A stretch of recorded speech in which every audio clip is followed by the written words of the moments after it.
Okay, we are live now, streaming on YouTube as well.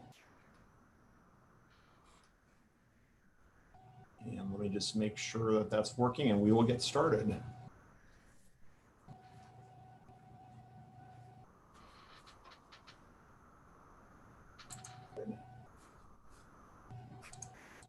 Okay, welcome everyone. Welcome to the first of our 3 back-to-school forums that we will be offering today. We have one as well tomorrow morning at 9 a.m. and one as well tomorrow evening at 6:30 p.m. I'm Jack Debe. I'm the director for the Avon Lake City Schools. And I'm going to turn it over to Mr. Scott, our superintendent, for a welcome and some introduction. And then he and I, as long as with Tom Barone, our business manager, we'll be going through some information. And then at the end, we'll be going through plenty of questions and anything that's been submitted, or you'll have the chance. I'll talk about how to submit questions during the session in just a few moments. Mr. Scott. Thank you, Jack. And Jack, thank you for all the hard work that you've done on this plan. I mean, it's been going on now for months, and you've really done a good job with it. I'd like to thank everybody too, all of our community members and our parents and everybody who has given feedback as we put this plan forward. As you can imagine, pre-K to 12, there are a lot of moving parts, and the key from the beginning is that this plan has to be very, very fluid. We know that things are changing. Things that we thought were going to happen 2 months ago have already changed. Things that were going on a week ago have already changed. And we know that's going to continue to happen. The reason that we're having these meetings is to make sure that we can get everybody updated right now, and we can go forward and make changes so people can make decisions with the best information possible. So again, thank you for being with us. Thank you for giving us all the feedback. Thank you for being patient and working with us. And we're going to keep working diligently on this so we can meet the needs of all of our kids. Jack, I'll hand it back to you and the plan. Okay. What we're going to be doing is we have put together a short presentation of a lot of the common questions and feedback we've received since the plan has come out. And then from there, after we've gone through the plan, I'll be opening it up for questions, and we'll get through as many questions as get submitted today. We'll go through them. I'm just asking that you hold off on submitting questions until we get through the information, because I believe a lot of your questions will be in some of the information that we share. But when it's time to ask questions, there'll be 2 ways that you can ask questions. If you're watching on YouTube, you can submit a question through the comment box. And if you're watching on Zoom, you'll be able to send a question by chatting it directly to me. And just to make sure, I don't believe we'll have any technology issues, we don't have any storms, but just adding a safeguard in here really quick. And I'm going to begin by sharing my screen with you and going through the first part of our presentation.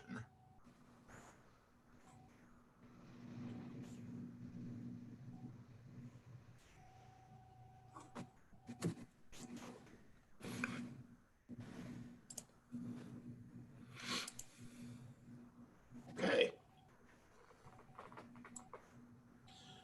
So again, we have 2 parts. The first part is update on some additional information that we've included in the plan. And then the second part will be the Q&A. So no matter what happens this year, we know that this year is going to be different. Whatever we think about or plan for will obviously need to change.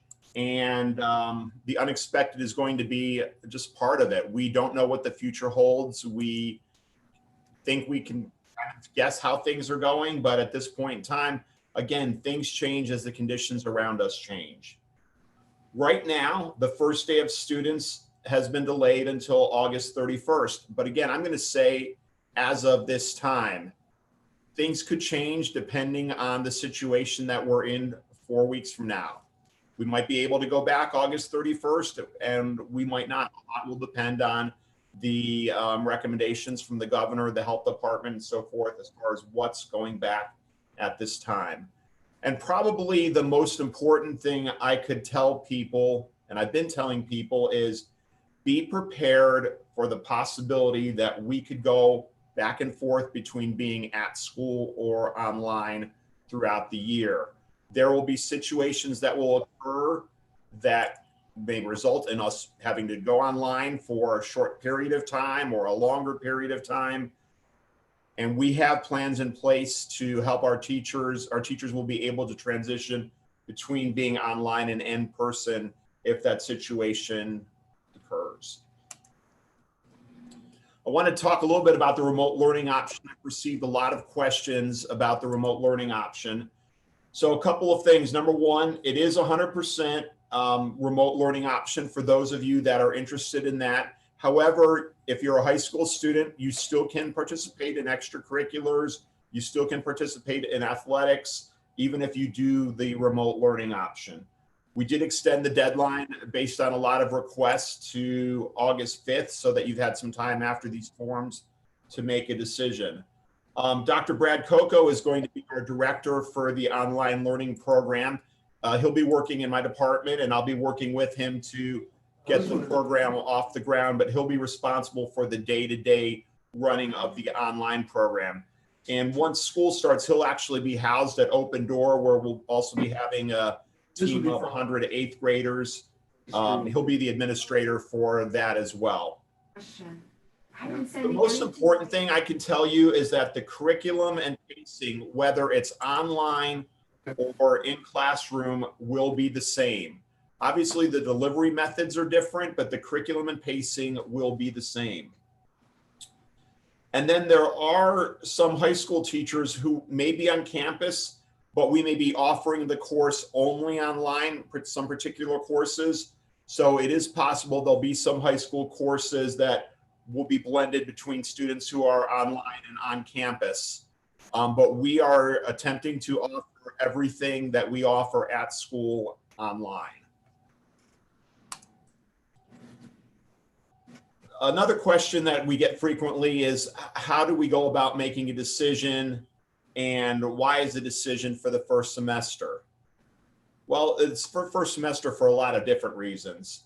Number one, the biggest one is staffing. We are making staffing decisions right now based on the number of people signed up for online.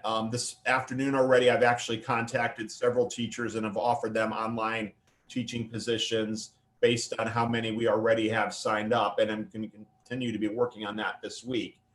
Well, then we also need to be able to make sure we can backfill positions and that we have enough staff in the buildings as well. And so a lot of that balances out between how many go online and how many are in the classroom. It also, at the high school and many of the eighth grade courses, they receive credit based on a semester basis.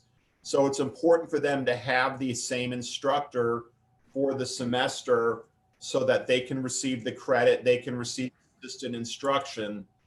And it also allows the students and the teachers time to develop positive relationships with each other and to establish good learning.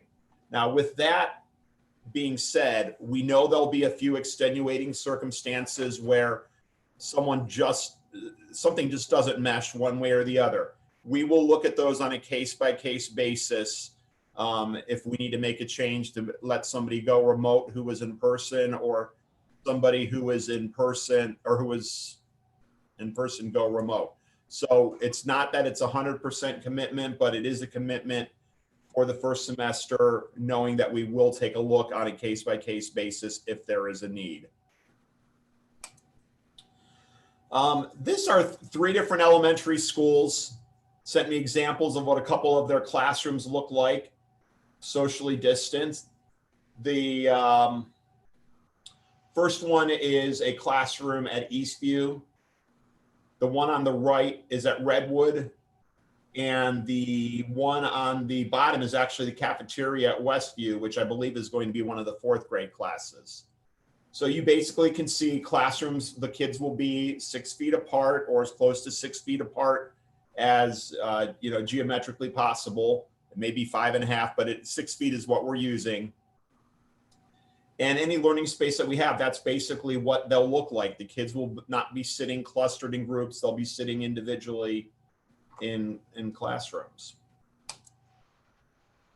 something that we put together. Tom Baroni and his department have put together this wonderful COVID resource guide, which will be on our website later on today. But this has a lot of the specific information, and I'm going to go through some of this related to COVID and how we're handling things. We have information that is related to prevention, which I'm not going to go through as much. I believe everyone is probably familiar with preventative things you can do at home.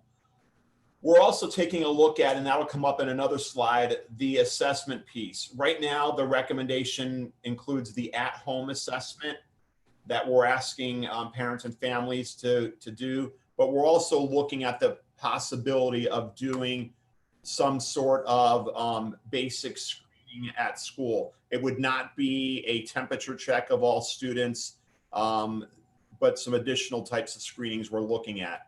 And the reason we're not looking at doing the temperature screening is that in COVID cases right now, they're saying about 50% of them have the fever over the 100.3. So temperature screening is not necessarily a universal indicator.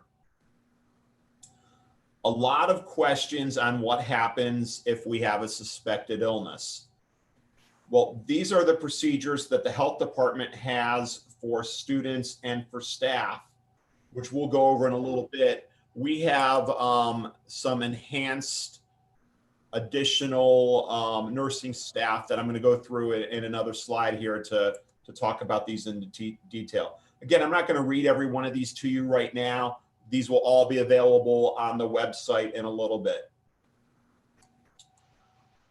Transportation department protocols. So again, we'll be looking at bus routes pre-K to 8 for kids who live a mile or further. The drivers will be wearing either a mask or a face shield. And then the buses will be 1 per seat. 2, if they are siblings, kids will sanitize their hands as they board the bus. The buses will be boarded back to front based on pickup and drop off. The buses will be disinfected between the morning and the afternoon routes. And then the rest of the information is basically related to how you'll find out when bus stops and bus routes will run. This is the sanitation protocols we have for classrooms and additional areas.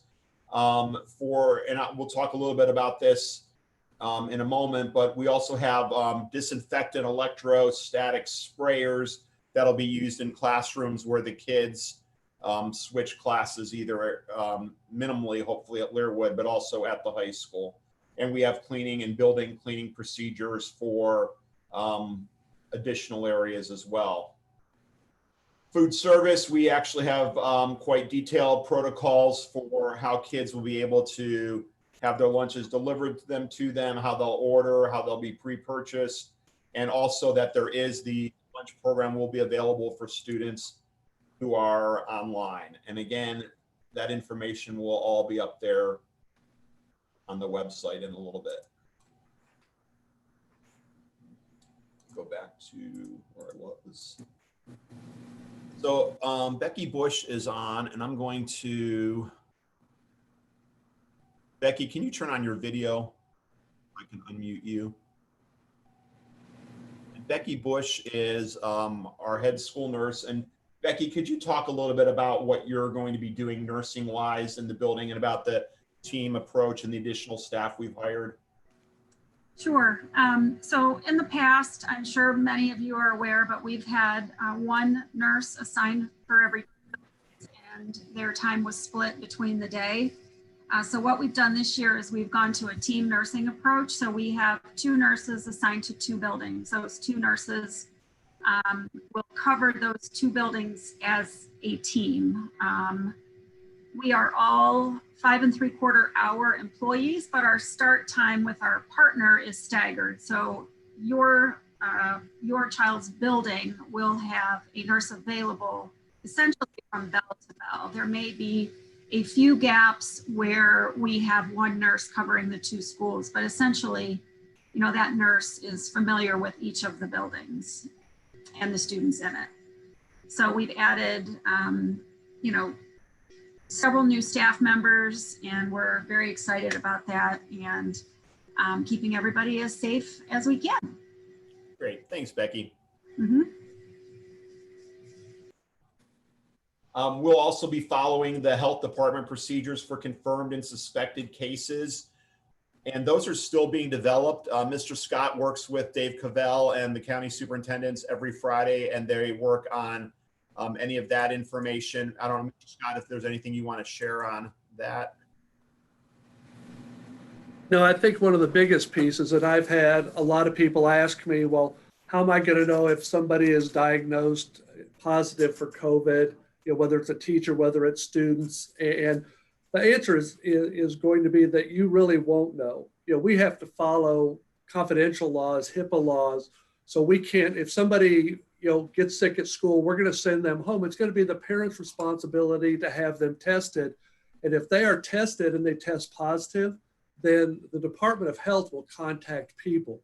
What the school's going to have to do is we're going to have to make sure that we can help the health department track other kids that might have come into contact or teachers who have come into contact with somebody who gets a positive test.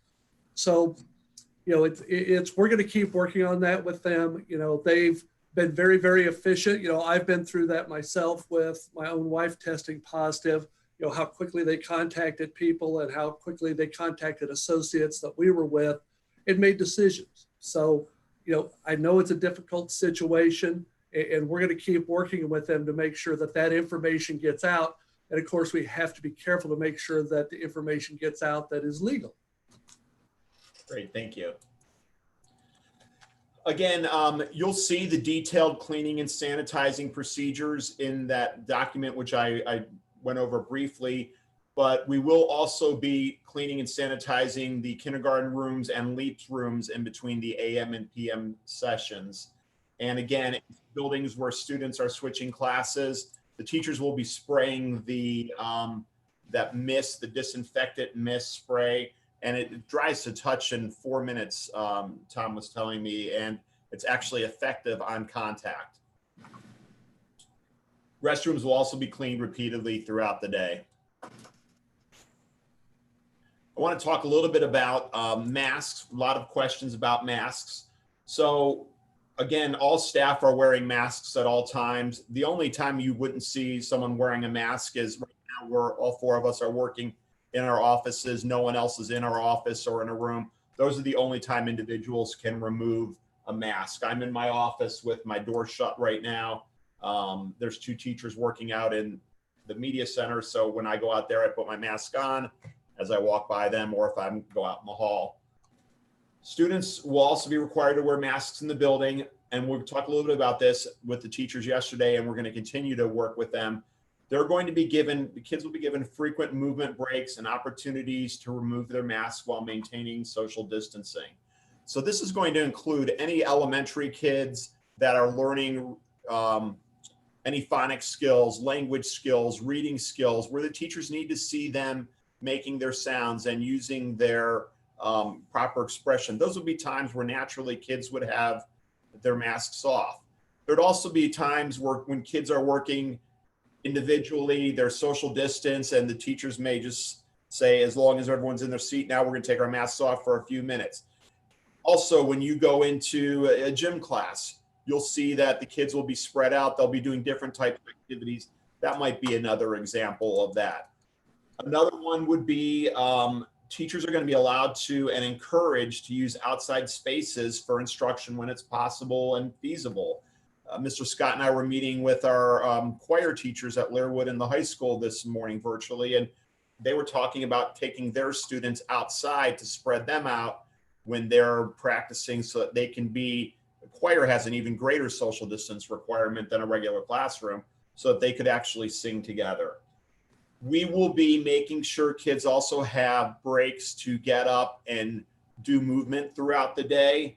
There's going to be a lot of kids that, as you look at the classrooms that I shared earlier, it's not a lot of close proximity. So using the social distancing, we want to make sure kids still can get up and to move around. And that will be all part of the information that we've been working with teachers to continue to do so.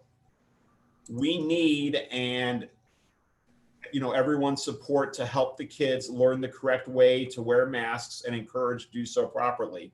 We're not going to be the mask police. We're not out looking to punish everyone. We want the kids to know why it's important for them to wear it. We've looked at the research from CDC, Rainbow Babies Children's Hospitals. This is the mask requirement is a K-12 requirement. It's a recommendation at LEAPS, not a requirement. And this too will be fluid. If things change during the year where the threat level goes down enough where we can look at how strict we need to be with the mask policy, that's something that can be adjusted. But right now, based on everything that we have at this time, students who are coming to in-person school, unless they have a medical excuse, will be required to wear masks. And Jack, I think we need to go back and make sure that everybody understands that mask wearing piece is definitely age appropriate. We understand the ages and kids, and like you said, the LEAPS kids will not have masks on when they're in the classroom, but they will be appropriately social distanced. There will be plexiglass shields. The teachers will have appropriate PPE, and that is across the board. When we were talking with David Covell the other day, he was talking about teachers, and if the teacher is social distanced and is wearing a mask and has a face shield, if they want to pull that mask down and go ahead and teach and have the kids be able to see their faces, they're teaching, that's fine. There's still barriers out there to keep everybody safe. And really that's what we're working with the teachers is. This is common sense. We know the social emotional piece of having masks or not masks. I get emails that says you can't possibly have kids wear masks all day, every day for 6.5 hours a day.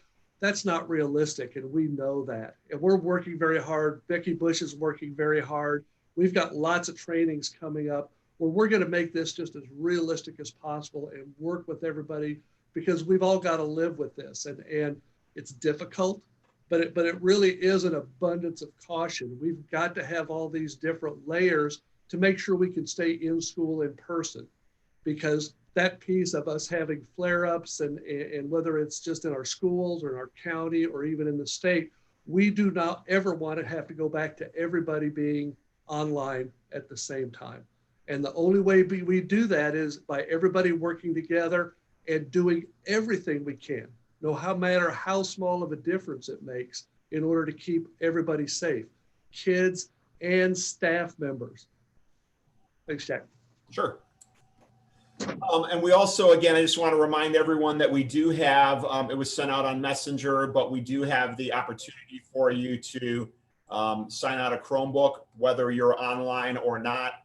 Kids can take Chromebooks home this year, K-12, and that information is still available on our website as well. And we actually, that's the end of the presentation part. I'm going to stop my screen share right now so I can get into. So if you have any questions right now, you can send them to me to make sure the chat function is actually turned on.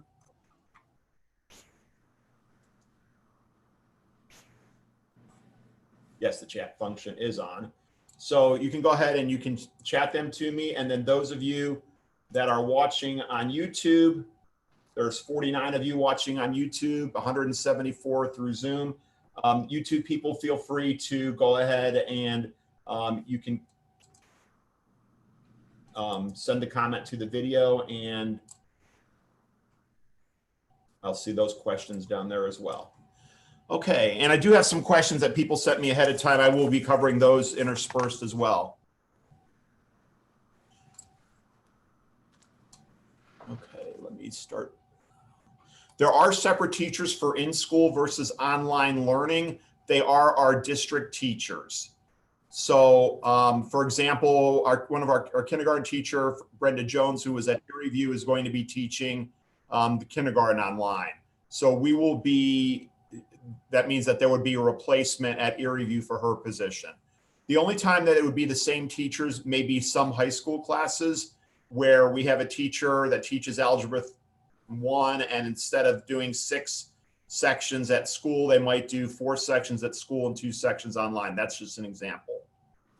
And Jack, I'd like to bring up here too, that we are already adding additional staff. You know, we know some places at certain schools, because of the number that are in person at school, we don't have rooms that have the capacity to social distance. So it's one of the reasons why it's so important that we get these numbers in, so that we can actually look at it and make sure that we have the staff available, whether it's online or especially in person, so we can keep social distancing. Right. A good example of that, as Mr. Scott was saying yesterday, I was working with the principal at Eastview, Mr. Franco, and told him that we're going to add a 2nd grade section and a 3rd grade section, just because, as you probably heard me say before, Eastview's classrooms are a little bit smaller in some of those rooms. So we'll add another classroom to accommodate, you know, the students there. Question is face shields, or does it have to be a mask? So the research shows that the mask is the primary and the face shields act as a secondary barrier. Do you have a sample online schedule? Yes. Let me pull that up for you.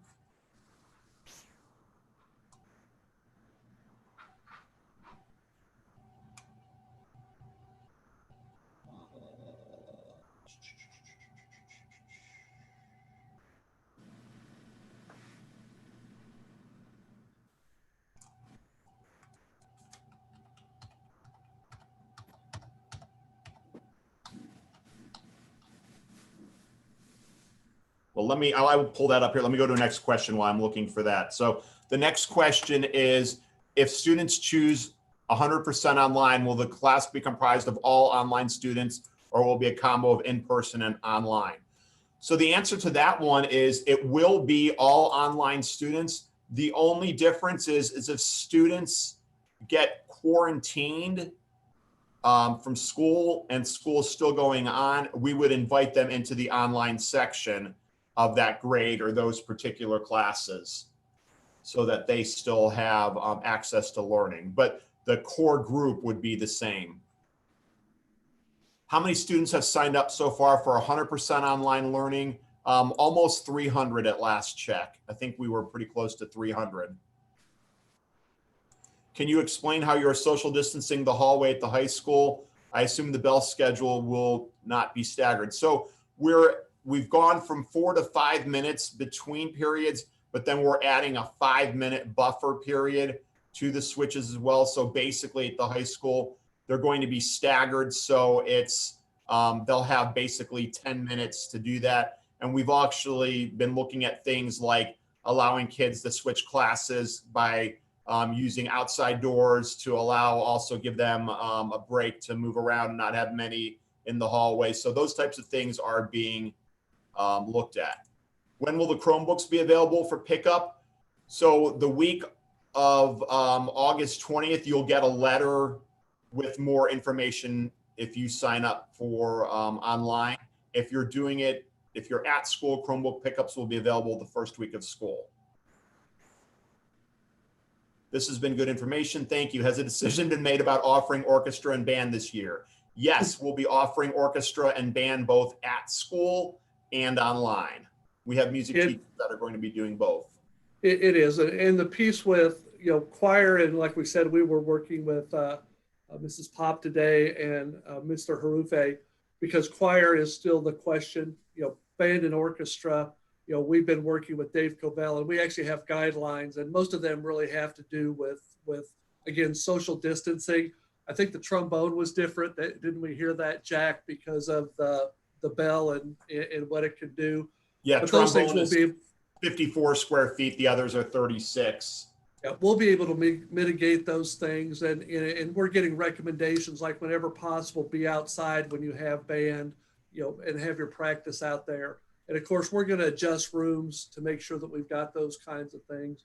And today we were talking to Mr. Harufe about potentially his classroom being the pack, so that he could social distance and still do some screening, do some singing. I'm sorry.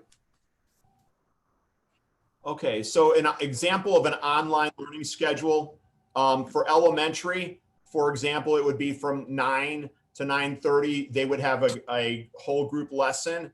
and they would be working either on their own, or the teachers may be able to work with kids in small groups online. Before lunch, they would have another whole group activity or lesson. And then after lunch, there would be some more individual or small group work where kids were either working on their own or with the teacher. And then there'd be an end of the day activity. They also would get specials throughout the week that would be scheduled in as well. So we're trying to follow the guidelines that are in the plan in terms of what the recommendation amount of time for them to have the live instruction will be. So basically, the youngest grades, it's about an hour to an hour and a half of direct live every day in a large group, broken into 30-minute blocks. And then as you move up higher in the grades, the amount of time will increase a little bit to where in the middle school, at Troy Middle School, will probably be 2 to 3 hours online each day. And then the high school will be a combination of, again, online at the time that's scheduled for each course, in addition to independent work time. You know, and I think, Jack, it's also appropriate. You know, I think it's important too that, you know, because of what we learned in the spring, it will be a lot different.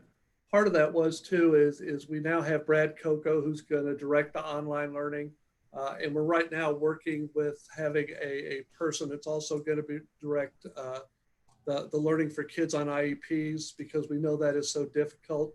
You know, we're going to want our principals to be able to look and focus on in school, in person, and we think Brad Coco will do a tremendous job with our online community. And again, I think as we get into it, those things will change depending on the age of the kids, but we're in a good place right now. Great. I'm going to do a couple of YouTube questions really quick, and then I'll move back to the Zoom ones. We have a kindergartner starting. How is it decided for AM or PM class? Your principals will be reaching out to you. If you are assigned AM or PM and you have a preference because you need transportation or something like that, we will work with you to make sure we get you in the correct session. Also, we signed up for full day. Do we still have to pay the tuition? No, it's there. We will not be collecting the tuition for first semester. If things change and we're able to offer full day for second semester, we would revisit that then. But we would not charge anyone for kindergarten tuition right now. And Jack, I want to remind that for LEAPs, if you're a typical student, there will be tuition still. Okay, thank you. I've registered for online class. Are you sending any confirmation for this? No, if you have completed the form, you'll get confirmation and more information with the August 17th mailing that we're having all the principals do. So you'll get something then. It'll be more information at that time. For students that are virtual, will there be a list of recommended supplies for students to have at home? Oh, you know what? We will work on that. I'm adding that to my to-do list. And Jack, just so you know, I actually have talked to Brad about that. So that's something on our to-do list. But again, it's something that he's going to work with the teachers of those online classes. You know, there will undoubtedly, depending on the age, be some things that the students need. A lot of them will be able to get to the students from school. There are some things that'll just probably make your life easier if you've got them there and available for you with your kids at home. Much of it you might already have from the springtime. Okay, the last question I have on YouTube before I go back to the Zoom questions is related to an IEP, and Dave Schindler is actually on here. So I'm going to, Dave, let's see. I'm unmuted. Okay, let me get your video going here then. Dave, the question is Dave Schindler is our Director of Pupil Services, and he's the contact regarding IEPs. Do you want to just give a brief overview of, what we're doing? For online or for on campus? Online? For online.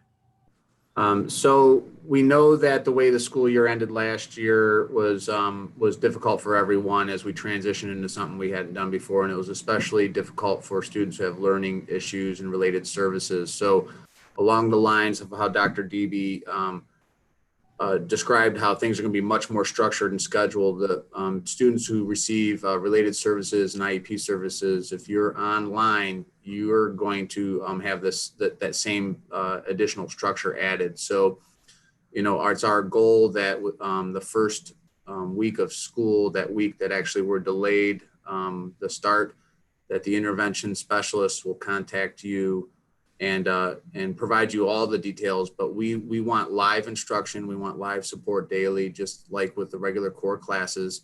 When we talk about related services such as speech and language services, we did find some really excellent virtual platforms for speech and language pathologists to work with kids. So we're going to make sure that we have those resources to do that too. So it should be, our expectation is live daily support for students, and how that will blend into if they're in regular ed classes, those little details will be worked out.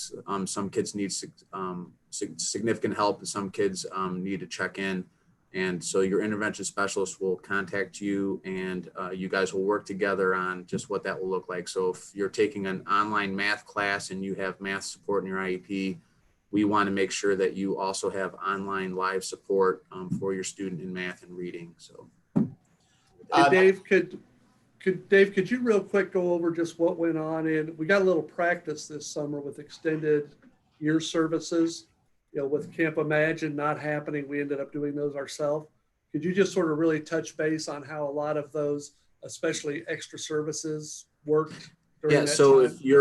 if you're I'm trying to decide, and if you're trying to think about like in person on campus and online. So we ran our own extended school year service. About 25 kids are coming in. The kids are wearing masks. They're doing pretty well. Some kids, we're working on the social distancing. We have plexiglass barriers in the rooms. The kids are 6 feet apart. We have everything that we need to follow the Avon like protocols. It's been going very well. We do have some kids that aren't able to come on campus, whether it be a medical reason or the comfort level of the parents. And so we've worked out several different platforms. Some of those are virtual. If the student's able to attend to a computer and work with the live instructor, some of them are itinerant, that has worked out well. And then we also have a parent consult factor. A lot of times parents, one of the things that was left out of our online learning was the learning curve for parents and how to navigate all this. So sometimes parents just need some time with the intervention specialist about, you know, when we turn the computer off, then what do I do and how do I support my child? And so we've offered that too. So it's been very successful. And much to our surprise, the kids came in, they didn't miss a beat. There was no honeymooning, and they were ready and excited to be in school. So, and our teachers, we also, for teachers in the classroom, we know that face masks are the secondary barrier. We've been doing a really good, some kids need the nonverbal facial cues. And so teachers have been doing a combination of masks and face shields, and they're able to pull their mask down and offer those social cues and nonverbal cues. And they've been playing around with a few different styles of masks, and that also has been going pretty well. So. Thanks, Dave. Thank you. I was emailed a question about adjustment to drop off and pickup procedures at schools. And yes, there will be some adjustments, and your schools will be communicating that with you. One of the things that obviously will affect all of this is whether or not the number of students who ride a bus at the elementaries changes with the change in the distance of where we're busing from. So more information will be coming from the schools about your drop-off pickup procedures. And Jack, I think the part of that is that's going to come from the principal as they look. Our campuses are also different, you know, where the buses drop off, and then where the car riders are dropping off, and where the walkers are going to go into the building. What we're looking at is really minimizing any door that we use, so that we don't have kids congregating and we don't lose our social distancing. So again, we'll have maps, and you'll have guidelines on, regardless of which way you get to school, you know, what door you go in.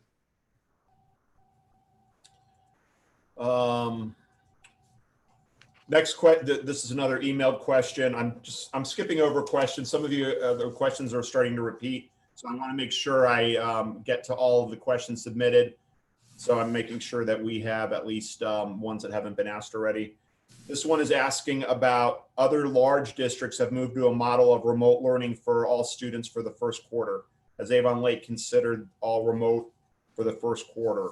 And the answer to that is obviously everything is under consideration. Things change, but our goal all along was to offer as many students as possible the opportunity to come to school physically as much as possible.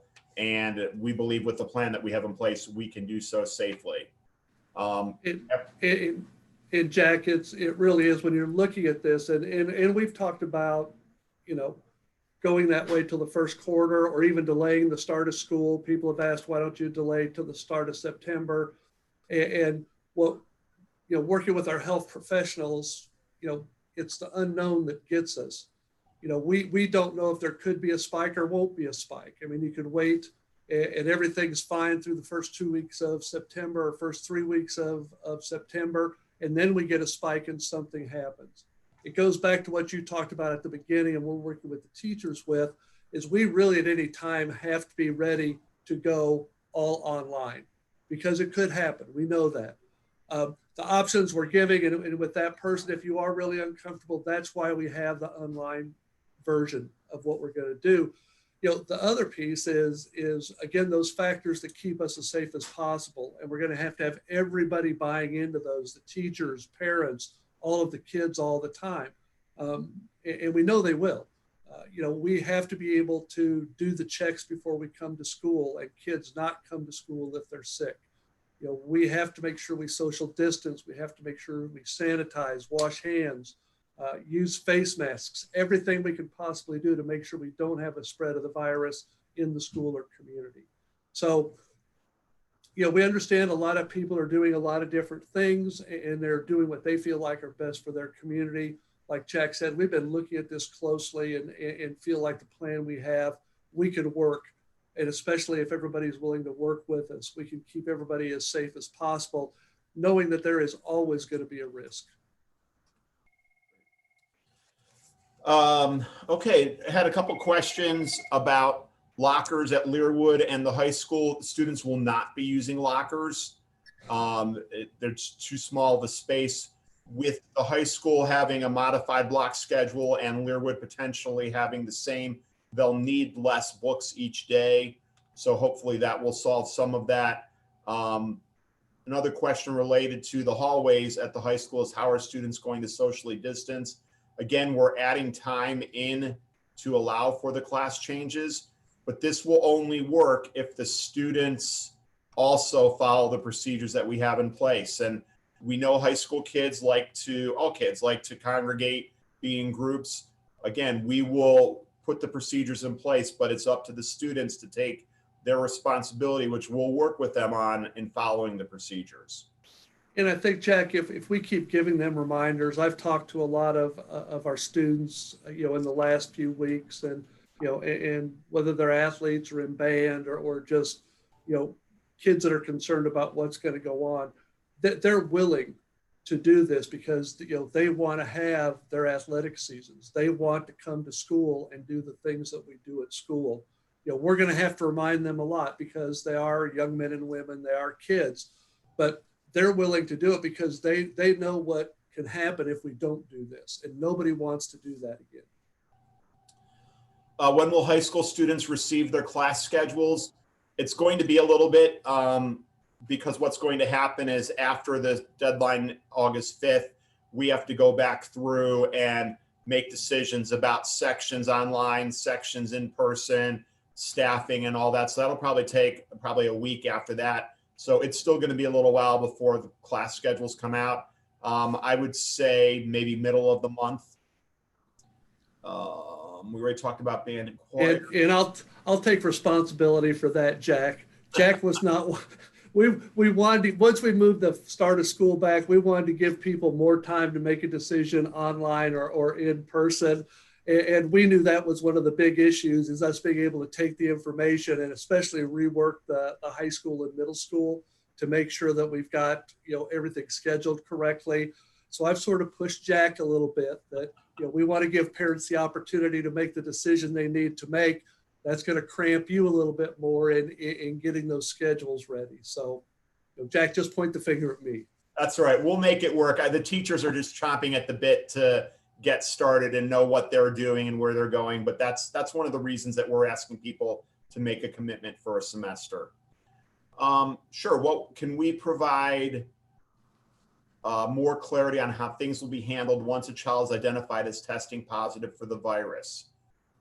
So what we will do is if a parent notifies us that someone has tested positive, we obviously will contact the Lorain County Public Health Department, but the Public Health Department is already contacted if they're using UH or Cleveland Clinic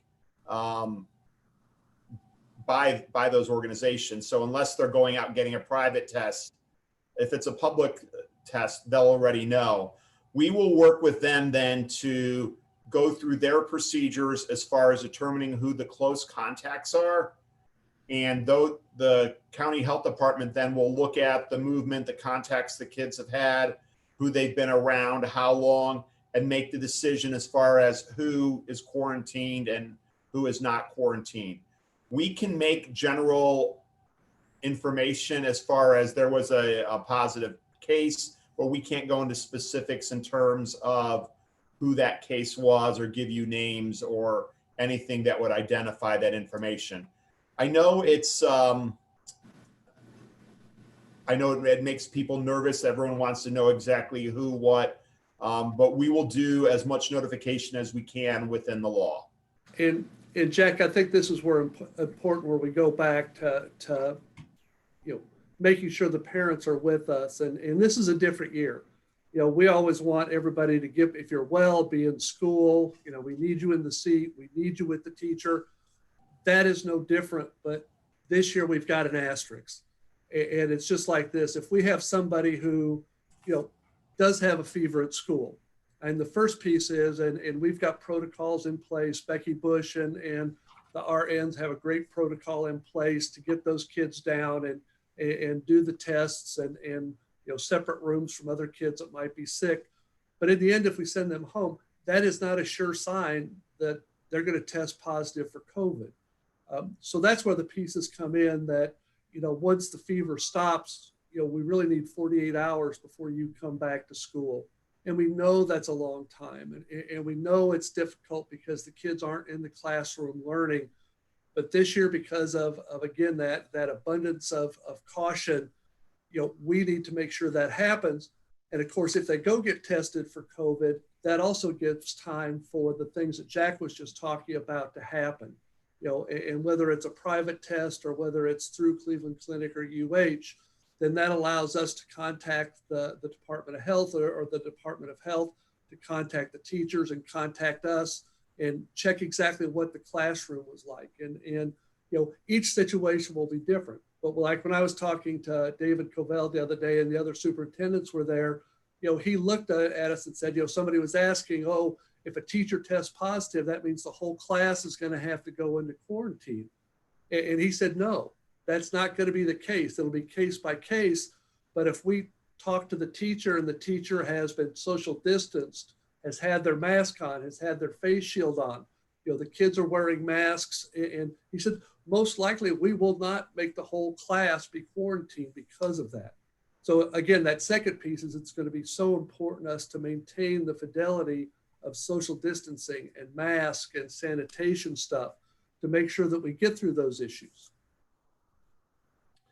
Next question is about SOAR. So SOAR will be offered online and at each building. We will not be mixing kids between buildings for SOAR this year. So that is available online. And I will just address, I've had several parents have emailed me, since we did not have the maps in the spring, those second graders going into third graders, I've actually am going through it. I've been working on a list to allow some additional testing for retests in August. So it'll be a little bit more lenient this year and looking at the ability to retest. The qualification won't change for the class, but we will be opening up retesting a little bit more for those incoming third graders to participate in SOAR. Is there a way to know how many kids will be in the classroom? The classrooms will not have more than the capacity that we've set up. Again, at the elementary schools, I would say average are in the 18 to 20 range. There may be a couple a little bit higher. Kindergartens right now are all in the 13 to 14 range. And then when you get to the other three buildings, they do have quite a few rooms with larger spaces. So there may be more typical classes where there's, 25 to 30 in some of the classes if the space allows that. But again, and Jack, I think it's good to mention there too that, again, it's a different year and we're going to have to do some things differently. And if we've got a kindergarten class that has 14, it would fit in a second grade classroom, but we have a second grade class that would fit 20 or 22 and be able to social distance, those classrooms will be switched. Yes.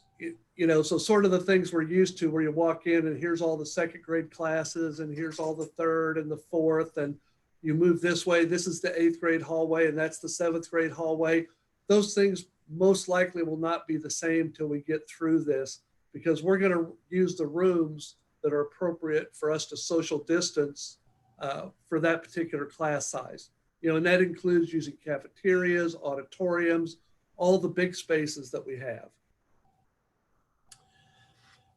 This one is asking, will we have time to tour the buildings, for example, rising 5th graders to Troy and rising 7th graders to Learwood?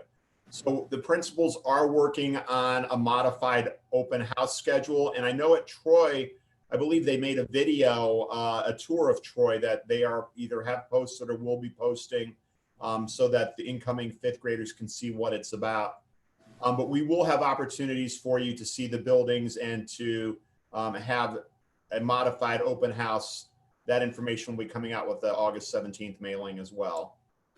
I heard Chromebooks would be used instead of books and paper pencil, true or false? Not instead of, but in addition to paper and pencil. We've already been using Chromebooks. We're continuing to use Chromebooks, and many of our programs have an online component. So it would be a balance of those type of things.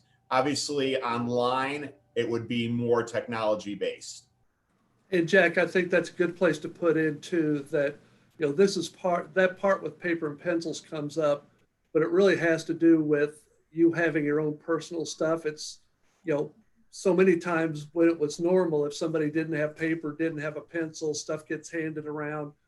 Part of that for the safety piece is we're going to have to make sure everybody has their own stuff. And it's not that we're not going to use it. It's just that you can't share it with other students. This one says, if an elementary student is quarantined, can they do online learning during quarantine? Any student can. Can you give more details about the day for Learwood? You've given plenty of details for elementary and high school. So Learwood, we are still working on finalizing that piece. We are fortunate that we believe we've got an agreement with Open Door that we'll be sending one team of 8th graders out there. They'll have their essentials out there, and that's freeing up a lot of space at Learwood. So Dr. Nugget is still working on looking at finalizing the master schedule to see if they need to do a modified block or what they need to do to accommodate the remaining students and the spaces. So more information will be coming from Learwood on their typical day. We will be having activities and clubs this year. They will be required to follow all of the social distancing and other safety procedures that we have in place. This one says, hi, Jack. I felt relieved when I heard school be nothing like it was during the shutdown. However, I've heard from a few teachers that they haven't received any training over the summer yet. Well, the training begins Monday. There are 23 different sessions we're offering teachers. All teachers are required to do at least 3 of them. They can do as many as they want. And then that whole week, where we're starting a week later, the week of August 24th, we'll all be planning, training, and collaboration for teachers. So they will have plenty of it, and we'll be continuing to offer training that is customizable for what they want and need. Kindergarten, I've already talked about.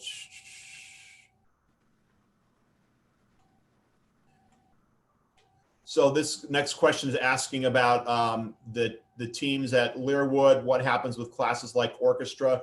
So it is possible that kids from multiple teams will be in essentials classes together, but we are trying to limit the movement of them during the day for their core classes.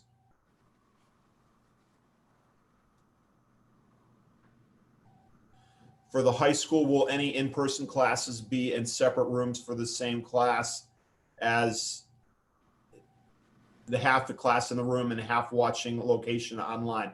So if we have any classes that are going to be like that, they would be totally online classes where the kids, even though they're physically at the high school, would be in a room taking the class online. So we would never have any situation where the kids who are at school are being videotaped and shown to kids who are online. Any taping that we do for instruction would be taping the teacher. Will the original half-day kindergarten kids still be in the AM time slot? I believe so, and you still have the option though to request the afternoon, and that information will be coming from the principals. Will we be utilizing the public health advisory system in any way? The answer to that is yes. I believe that if the county ever were to be in purple, we would have to severely limit or not allow students at school.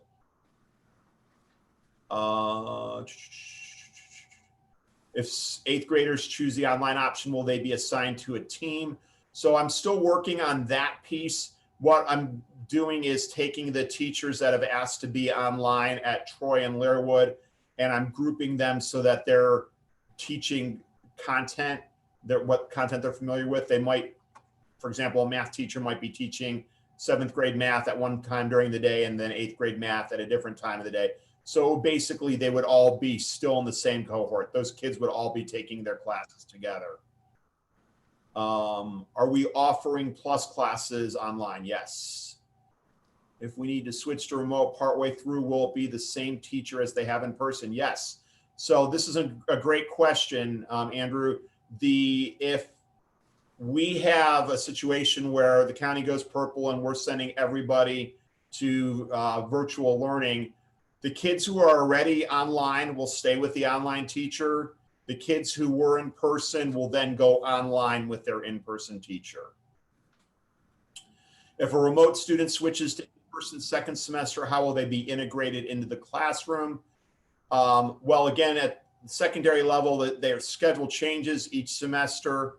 And then if that changes at the elementary level, that would be looked at based on the numbers and staffing. So we would, obviously they would be welcome to. Again, you're only committing for a semester, not the whole year. Will the building administrators be holding online back to school? So we get a sense of day in the life at each school building. They will be sending out more orientation information as they get closer and giving you more building specific information. And actually, Catherine, while I got to that question, I actually have one that I was going to jump to that was an emailed question about some of the, that you had sent me about some of the spaces such as gyms, cafeterias, and so forth. The only elementary where we're looking at using a gym as a classroom is Eastview. The question is about the windows and not being windows. I'm not 100% sure if we're going to need to. That will depend on the enrollment. At the other 3 elementaries, we are not using the gym as a regular classroom. We are using the cafeterias, and the cafeterias actually make really nice classrooms. If you remember, I actually showed you a picture at Westview of what theirs looks like. Another question is notice of when we have a heat day and several about what the criteria is for heat days. So we did not put out specific criteria that says if the temperature hits 83 degrees, we're automatically having a heat day. Why? Because we're looking also at the room temperatures inside the rooms in addition to the outside air temperatures. So we're going to be actually physically going around to buildings and try to make the best decision based on not only the outside air temperature, but the inside air temperature, and understanding that kids are wearing masks and it's uncomfortable and it's hot and sticky. So Mr. Scott promises he will be much more lenient on the heat days than he is on snow days. Right, And I Mr. think we've Scott? got to be that way this year. Again, it goes back to this year is different than other years. In past years, a lot of times, especially the West Side rooms, it would be at the end of the day and it would be uncomfortable for the last hour of school. So we would go ahead and stay in school for that day. And we could move the kids even into air conditioned spaces or outside or places where they could be cooler than they would be in those rooms that are, we know on that particular afternoon sun beating down on them, hotter than other rooms. And we don't want kids in at that time. We won't be able to do that now. So, we're going to have to make that call, and we're going to make it the day early so that the teachers can make sure the kids have the stuff they need when they go home. It's not a day off. It's going to be a remote learning day. And that goes right back into that piece of us being ready to go remote learning anytime for everybody. So it'll be good practice for us as we go forward. And we will make that by 1 o'clock each day. And if we're able to make it for multiple days, we would certainly do that so that parents have that peace of mind for planning. I'm going to jump to some YouTube questions and I'll come back to the Zoom questions. Are you able to give a rough estimate of how many high school students have enrolled in online learning? I can tell you that the high school has been the highest percentage. They've been all pretty consistent, but the high school, I don't have the numbers right in front of me. But I think there's already 85 or so at the high school that have signed up for online.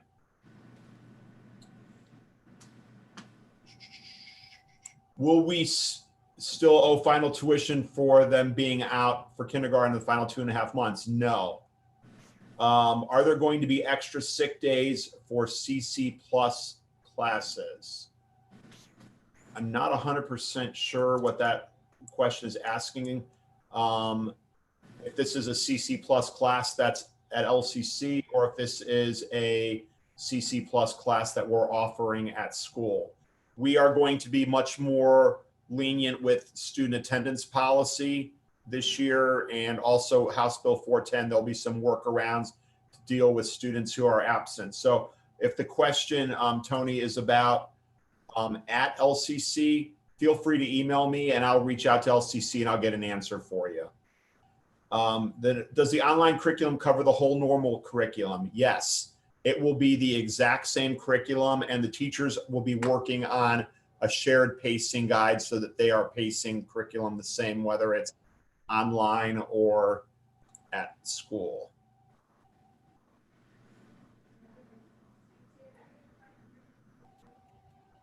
And Jack, I'm going to throw a little asterisk on that. And just for our teachers in general, like if there's 2 English 9 teachers, the curriculum's the same, but their pace can change because of teachable moments and what the class is doing and how it's doing. So, in our school, that if you walk into 2 English 9s from 2 different teachers on the same day, they might not be on the same page. And we know that. So there's going to be a little bit of variance in there.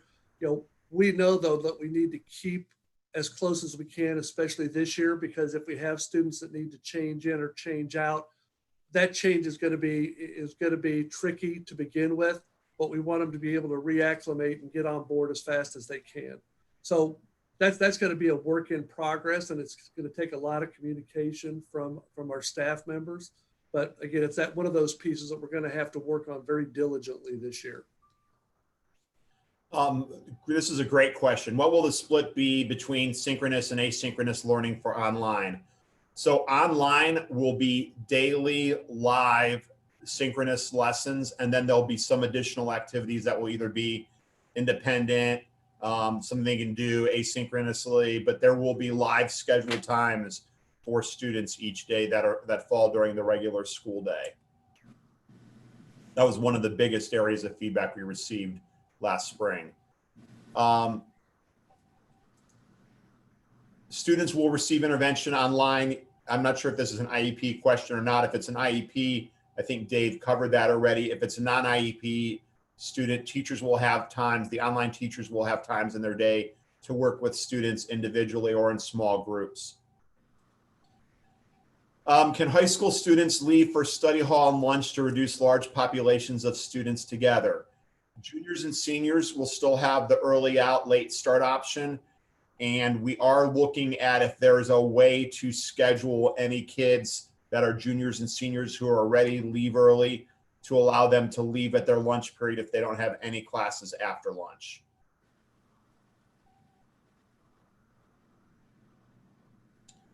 Also, at the time of the unveiling of the plan, there was only one remote teacher hired for remote. I think we had just posted it at the time, but right now I'm up to 25 teachers that have applied to be teaching online. And like I said, we're working through that in the next week and a half or so. Class size for an online class will be typical to an in-person class. Will there be smaller class sizes for Troy and Learwood? I'm assuming this means in person. And again, we'll be matching the class sizes to the spaces.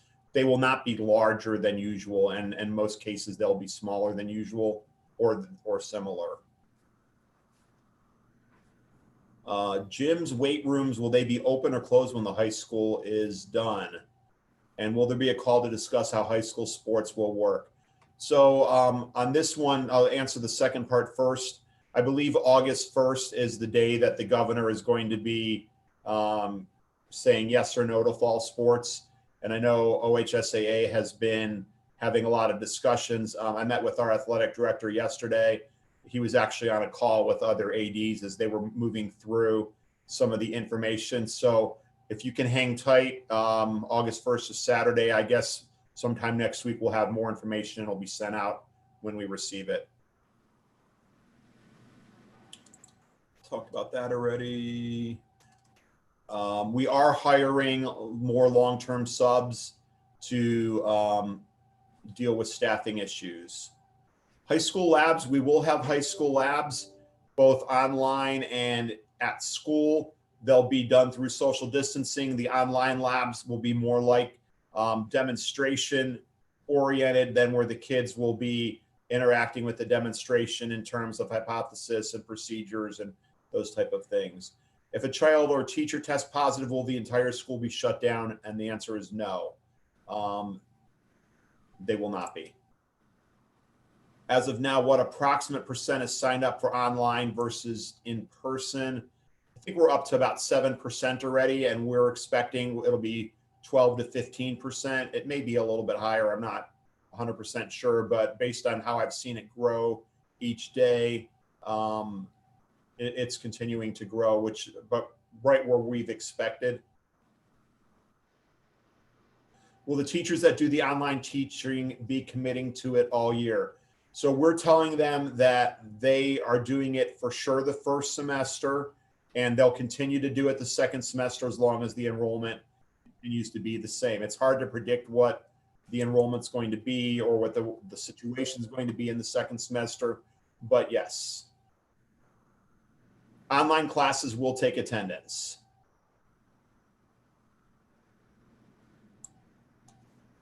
If a child refuses to wear a mask at school, we will work with the child and help them understand the policies and the procedures and why it's important. And we'll also work with the parent to help them understand the safety and the importance of this procedure. If school doesn't open, how will teachers and students be accountable? Again, if we go fully remote, there will still be live sessions. Students will be expected to check in and participate in the live sessions each day. For the online option, what resources will be available for parents supporting their children? Okay, so we are going to be the week before school starts, Sarah, we're going to be offering a variety of training opportunities for parents that will be both online and on demand. And if I can get this to come up on my screen, I'm gonna.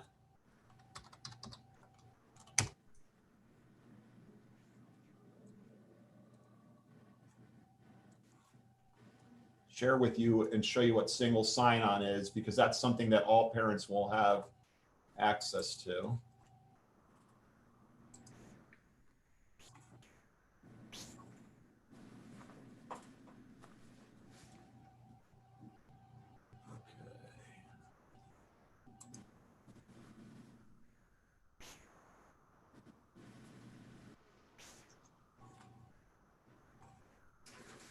All right, I'm going to go ahead and share my screen because I have it up. Let's see. Now, the parent version of this will look different, but we have something where kids log on and parents will have access. You'll actually be receiving an email from me about it the week before school, but any of the online programs that we use that are part of our curriculum, for example, HMH, Edpuzzle, the McGraw-Hill, Power School's even on there, Quaver Music we use at Troy and Learwood. All of these will be school specific, grade level specific, where you'll see simply icons all over the screen when the kids log in, and they'll just literally click in the login and they will be able to already have all their information pre-populated. They only need to ever sign into these programs once with the password that they get, and then they'll be able to have access to all of their programs. So we have a parent information about that as well.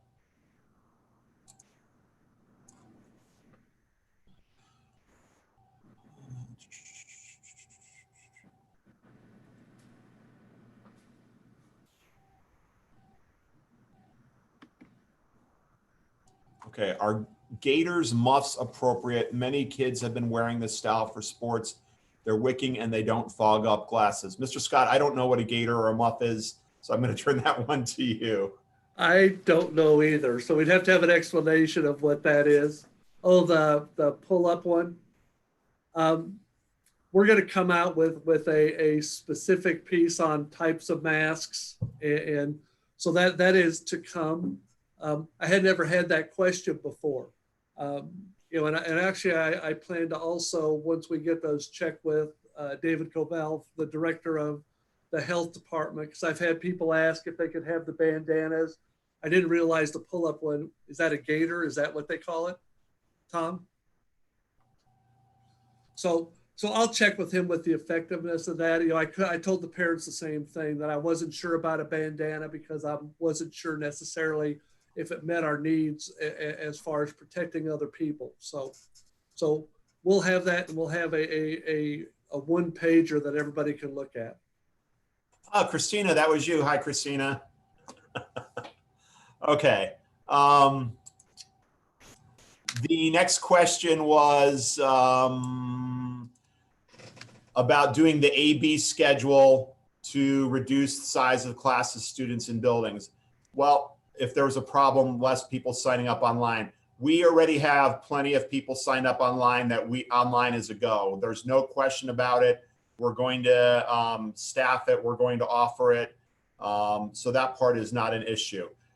Again, doing the AB schedule, we looked at that, and right now we have the ability to bring kids in school, and we did not feel the AB split where the kids go only 2 days a week is a benefit to the kids.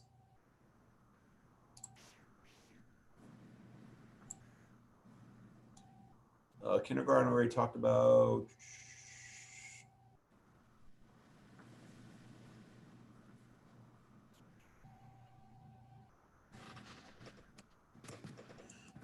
Megan, you sent me a question about the online instruction schedule. When the teachers for each grade level have their schedules, they will actually send them to parents and they will match up to the recommendations.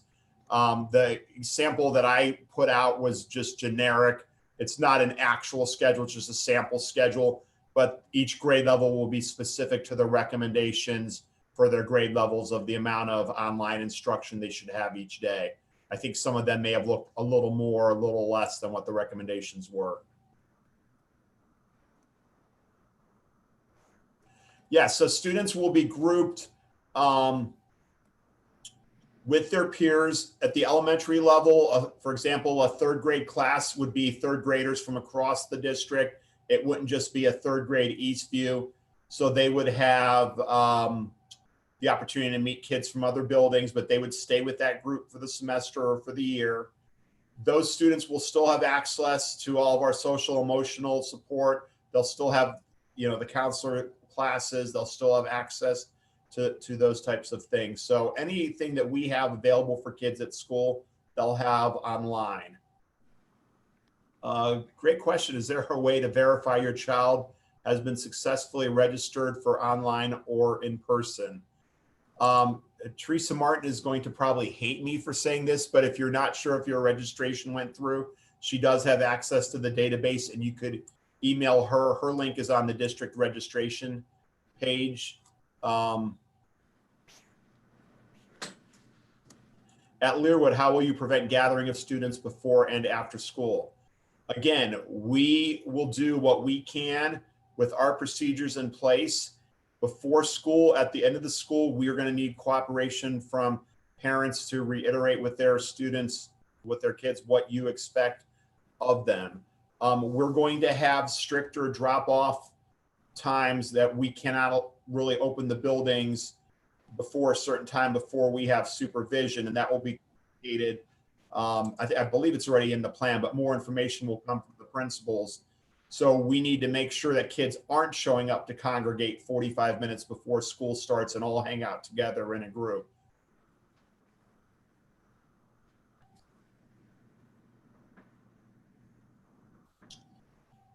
This one is asking about kindergarten online learning, and are children allowed to complete and take assignments at their own pace throughout the day? So it'll be a combination of that.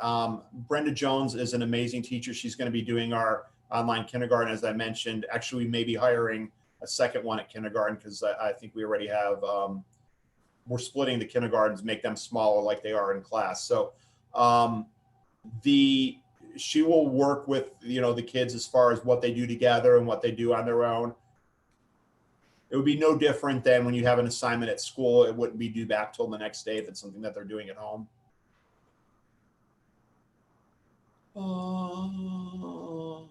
Online learning, will there be elementary specials? Yes.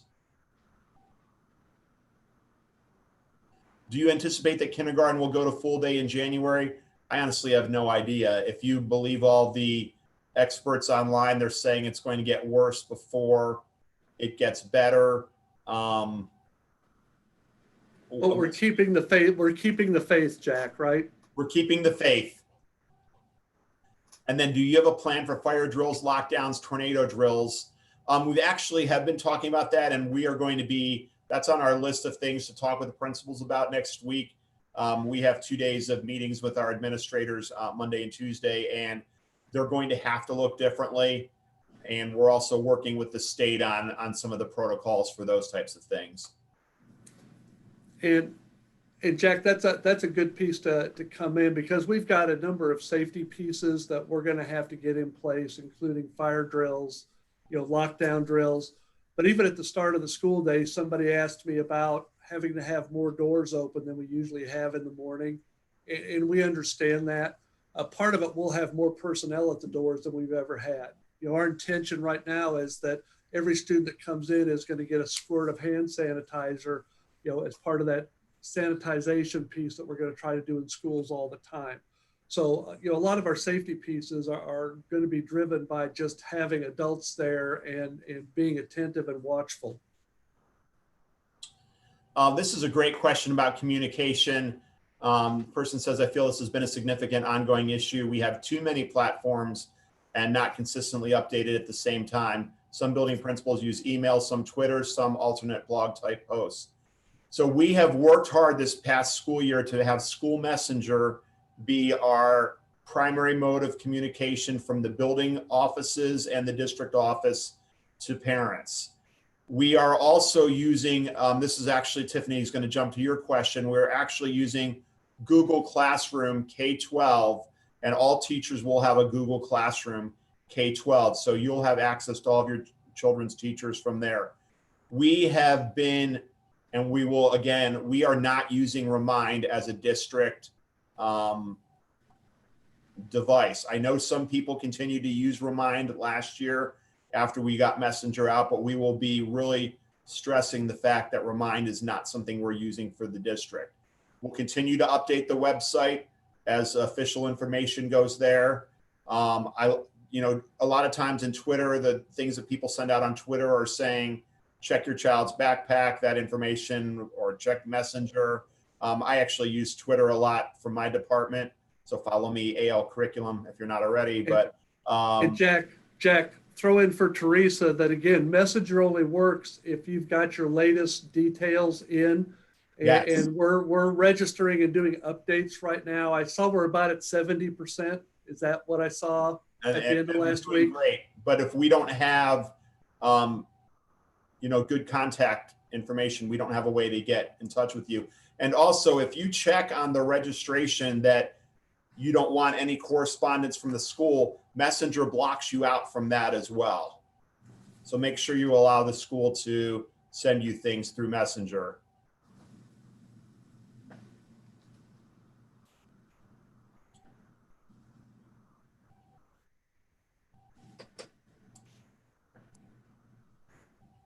How many kids are in a high school study hall lunch? Again, that's going to depend on the schedule and how many, but that's one of the reasons that we've moved that to a larger space. They will be socially distanced, though. We're marking on the bleachers where kids can sit and so forth. And Jack, I don't know, are we talking about using or putting anything on the floor? Somebody asked me, could we social distance? Our bleachers are set up by the fire marshal to be able to set 1,040 people, I think, Tom, is the number that I saw. So we've got a lot of bleacher space and we have floor space if needed. So we are going to be able during lunch and study halls to be able to social distance kids very successfully in that space. And yes, we are doing the spots based on what's available on the bleachers, but I've already had students that I've seen here for sports have asked me about that. Can they lay on the floor and do their work, or can they lay on the floor and eat lunch? I was like, as long as you're social distancing, you can lay on the floor for, as long as you're not creating trip hazards or those type of things in an area. I guess high school kids like to lay on things. I don't know, the floor, the bleachers, couch. And we will still have lunch monitors and study hall monitors in the building. So they'll be well watched. Learwood students also can participate in sports if they're online, not just high school. And Jack, I'll add that too, that it's the same thing for something like marching band. If they're online, they can still take part in marching band, those kinds of activities. A few questions on testing. So again, we can't force any parent to have their child tested. We can encourage, we can recommend, but we cannot force. We also cannot force somebody, but we can encourage them if they do get tested to stay home until they get the results.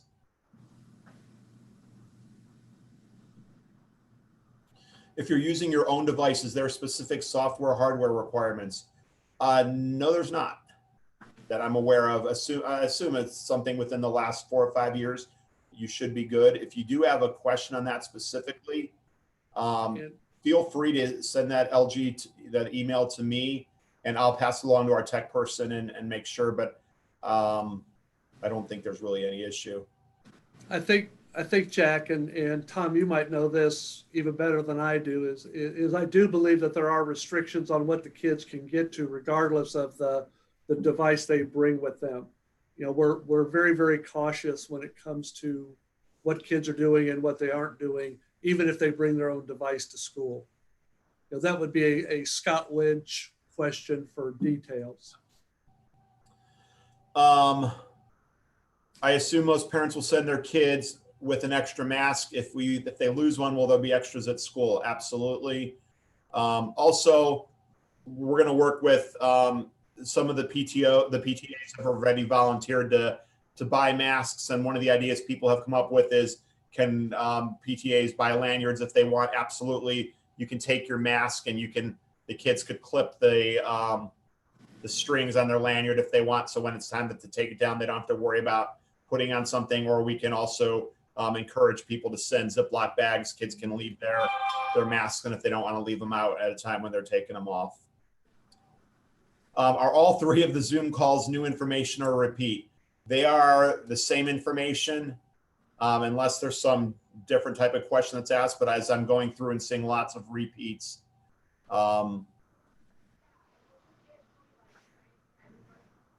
what are you providing teachers buildings so classes can comfortably go outside? Tents, extra seating. We're not really doing any tents or anything like that, but they're welcome to take chairs outside, the folding chairs, or the kids can take their own chairs, or teacher can take chairs out. Again, this is asking me how many elementary, intermediate, Learwood, high school. It's pretty even across the board. High school is just a little bit heavier. Yes, if students are home for a heat day, they would have their regular teacher. How would high school gym classes run online? They would basically be given activities or doing things like stretching or exercises that the teacher would be leading. Class schedules we already talked about. Oh, just skip down. Also, where'd that go? If we didn't sign up for online and the school doesn't open, what happens? Well, you'll receive communication from the district, your principal, and your child's teacher as far as how you get going with the online piece. Yes, we will have additional resources for online learning as well if students struggling or needs extra help.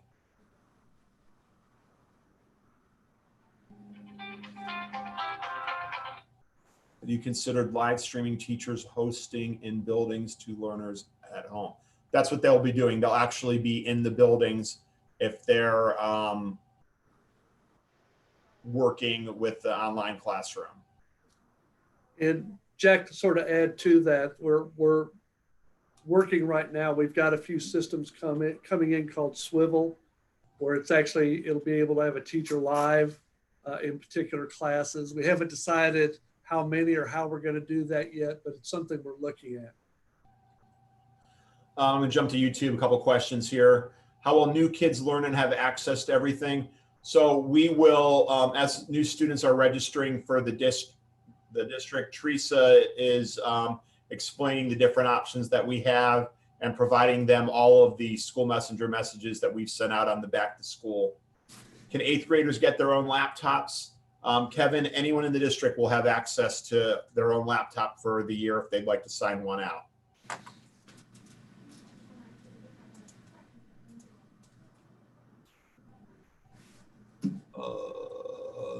Oh, here's one on 504s. Can accommodations from 504s be sent home if children are online learning? Example, wobble seats, etc. We probably could make accommodations for that if we have it available. We'll work with Dave Schindler will be working with the 504s and the IEPs to make sure we get the accommodations in place. And then Jamie Tischer will be coordinating the online component of any children with special needs to make sure the online and all the related services are being offered.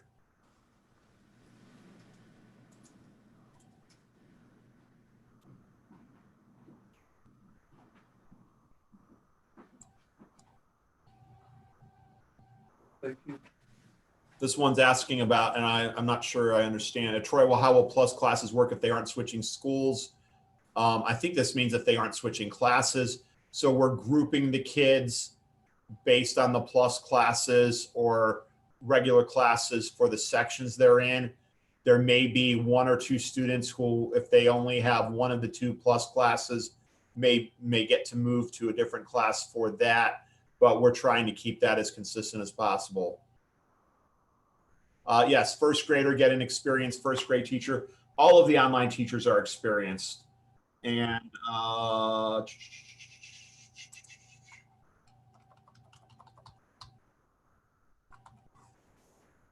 was just looking to see if that question is the same as this one.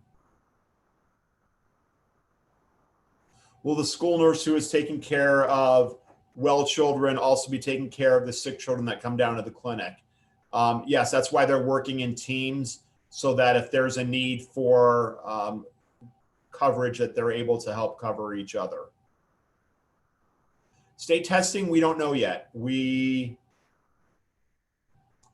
There's a possibility that there may not be state testing this year. Not 100% sure. Hey, Jack, on the question before, each campus is going to have 2 rooms, correct, that the new nurses will use to separate those kids out? Okay, and I just happened to look at my computer and Teresa emailed me that as a reminder, we're going to get this fixed because I don't realize that's where it is, but the link to sign up for online is only found under current news on July 15th. So you need to toggle to the next page, but we'll get that taken care of. I just forwarded that to Chris. She's going to work on it. Okay, well, great. And one last thing. Okay, let's see. 8th graders, students, Open Door, will they be in Learwood building for things like orchestra? No. The kids at Open Door will have their classes, including band and orchestra, at Open Door. And, Jack, I think it's, important, especially for orchestra and band and choir. Again, that piece that's different right now, for at least until we get through this, those days of 100 kids lining up on the standards and belting out a song or having an orchestra concert where we have 100 kids up on the stage, those aren't in the picture right now. What those teachers are going to be working on is our individual skills, group skills, things they can do and keep the kids safe. So, that group that's going to be across the street at Open Door, they'll still be able to do the same things that the kids are doing on the Learwood campus, because it's all going to have to look different just because of the situation we're in right now. If kids are at school but they have an online class, how do they do that? So we would still provide them a space and somebody to supervise them while they're taking the online class during that time, if that was the case. And we're only mainly we're looking at a couple AP classes where the teacher said, you know what, this class lends itself to being online. This is something that we could do, so that we're able to offer that. The classes with multiple sections, we would certainly have probably an online only class and several classes at several sections at school. Yeah. I mean, we were scheduled this year to have several high school classes that were blended anyway, where the kids were going to meet with the teacher only, once or twice a week and the rest be online. So some classes are going to fit into that naturally at this point because they were already planned that way. Will online learners have homework outside of the online school day? Again, I would say that the answer to that depends on what they accomplish during the school day, because they'll have time where they're able to work independently. So they'll have the same curriculum and the same pacing, and a lot of that will be independent on when the child chooses to do their independent work. There will be some sort of freshman orientation, a modified version of it. Stay tuned for details on that. Football season, again, stay tuned for details on that. How will choir be held? I think we talked a little bit about that. There won't be choir concerts right now, but there will be choir in super large spaces. So for example, at the high school, I know Mr. Rufe is going to be using the PAC because he figured he could very successfully space kids out for practices and rehearsals in class. Yes, school, we were at that. Let's see, talk about that. Is there a chance the bus mile radius could change if less kids attend in school? Again, that's why we've asked parents to fill out the transportation survey. We are certainly working on that piece. That's a good question. Can high school kids eat outside if the weather is good? I will send that suggestion to Mr. May.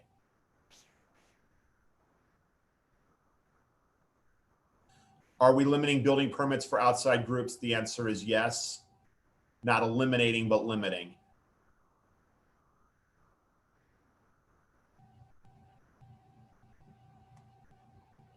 Thank you.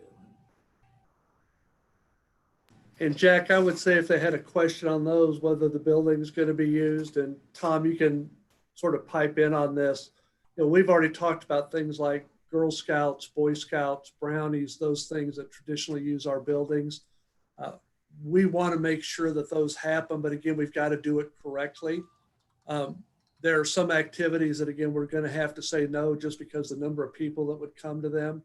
But we're going to try to work with everybody as much as we possibly can and do it safely. There'll be kindergarten orientation the first 2 days of school, and you'll be assigned information about that.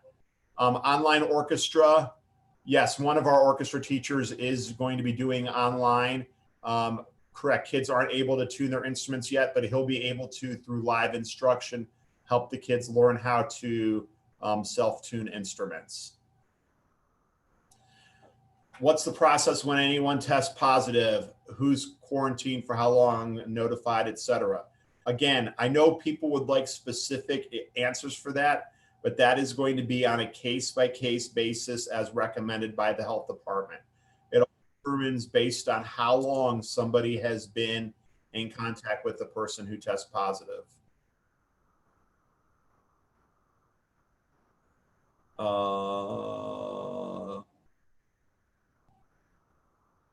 If it's determined that my child has to quarantine due to proximity to a student who tests positive, would all children in my household have to? That will be up to the health department.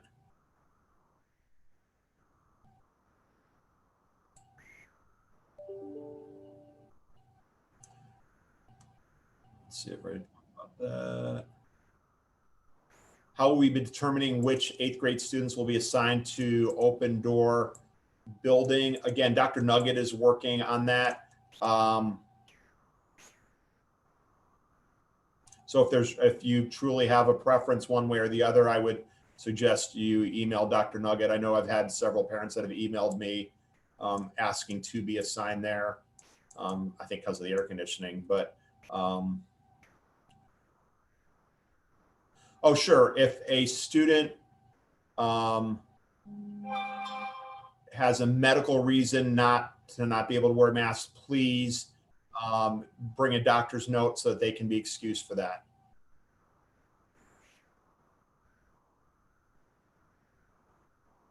Thank you. I'm starting to read people who are I appreciate all the positive comments, the people who have been thanking us for the information we're sharing. We appreciate you asking these questions and being part of this.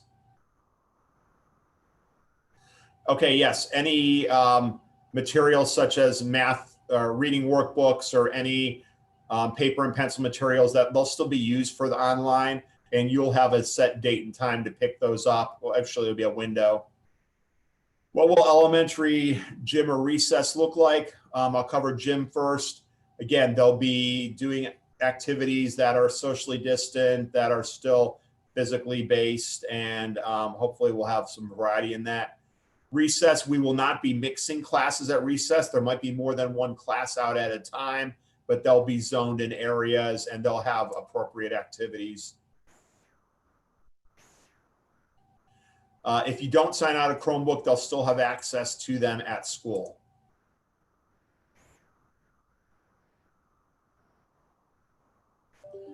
Anonymous, I'm not sure what school you're at, that you said you're a new student, but first let me say welcome to Avon Lake City Schools, and there will be absolutely a time for you to tour and find out what's going on. We will have some sort of orientation for you.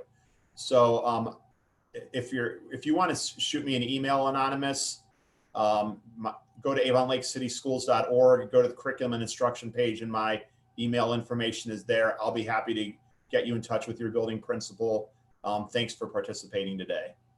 Yes, we will be busing AM and PM kindergarten, assuming you qualify for the bus.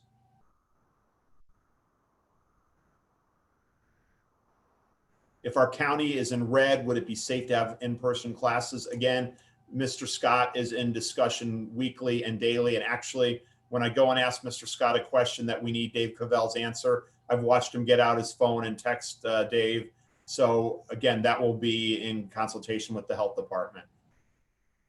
Learwood students will eat in their classrooms. I got asked this question already. I think it's a funny one. Would the 8th grade at Open Door not have a heat day if the 8th grade at Learwood does have a heat day? I'll just go out on a limb to say that if we have a heat day for Learwood, the 8th graders at Open Door would also have a heat day as well. Oh, there's another question. Oh, there's 3 in a row like that. You guys must have been texting each other.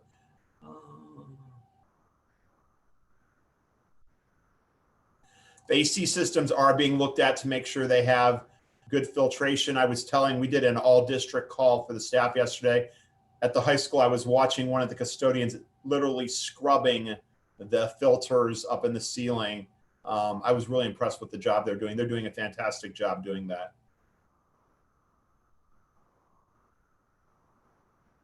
Last year at the high school, there was only one Algebra 2 honors teacher. Will that teacher be teaching online or in school? In other words, will the in-school teachers be all current teachers and then new teachers all do online? So Matt, we're doing a combination of that. For math, we have several teachers that have offered to teach both online and in person. So they feel like in their department, they're able to cover both the online and the in-person, and they'll be working on ways to make the schedule work to make everything covered. So some teachers might be teaching 4 in-person classes and 2 online classes. Online students will have the same grading scale. They will be letter grades. If there's letter grades, they will be at the elementary, the same grading scale that we use in the schools.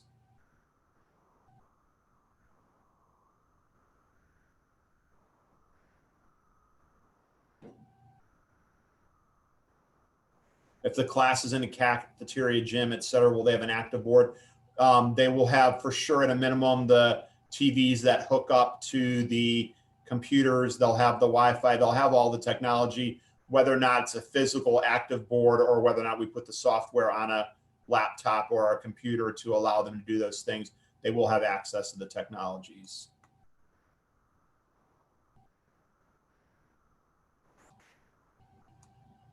Not related to online, but when will supply lists in general be posted? I will add that to my list to talk to the principals about on Monday. I believe they're finished.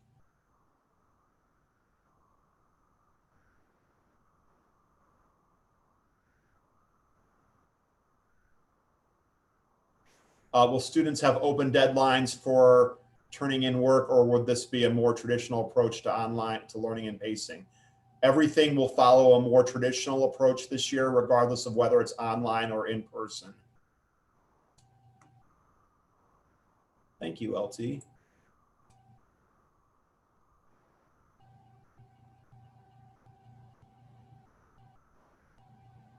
Yes, if, Brenda's our online kindergarten teacher is actually online, and she wants me to let the parents know that if they choose online, they will have access to all of the workbooks the kids have in the classroom.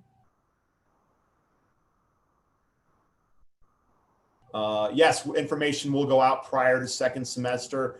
We're right now thinking November-ish in terms of the open enrollment period for online or in class. Will there be a different teacher for each subject for 5th grade online learning? I'm still working on that. Some of them may teach 2 subjects. It really is going to look at numbers and the staffing.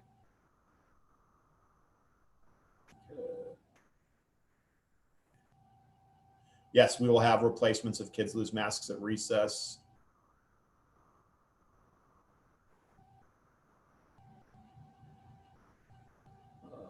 What will happen with sports bags and things like that during the day if there are no lockers being used? I don't believe we're talking about limiting the athletic lockers. We're just talking about the hallway lockers. Yeah, the traditional before and after school program, the champions that we offered will still be going on. We'll still have Boys and Girls Club, I believe, at Westview. They may be in different spaces.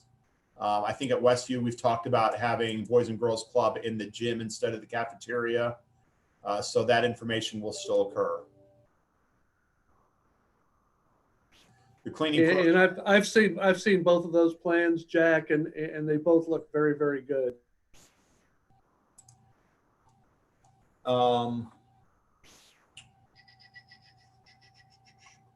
Whoever asked me if who the first grade teacher was, it's Ada O'Connor. She's an experienced teacher. She was from Erie View. She accepted the position for first grade. I just was going through my email right there. So, how do you know if you are signed up for Messenger?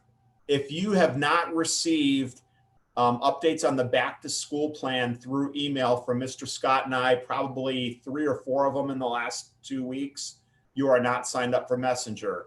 You can go into Power School, and when you do your back to school forms, as long as those are updated and as long as you are in Power School, you should be active for Messenger. If you think you're not, feel free to call Teresa Martin, our registrar, and she'll be happy to look and see if you're coded correctly. And same for the people that are now asking about if they haven't been getting the alerts, but you have information on file. So how will students do schoolwork in bleachers? So we've told the kids that have asked, they're able to actually, we're using every other row so they can turn around and they can have work above them if they want, or they can go sideways. There's plenty of room to space out. We're only putting 3 kids in a section every other row. State testing. Again, the kids' social distancing in the high school gym will have procedures. We'll be using staggered multiple entrances and exits.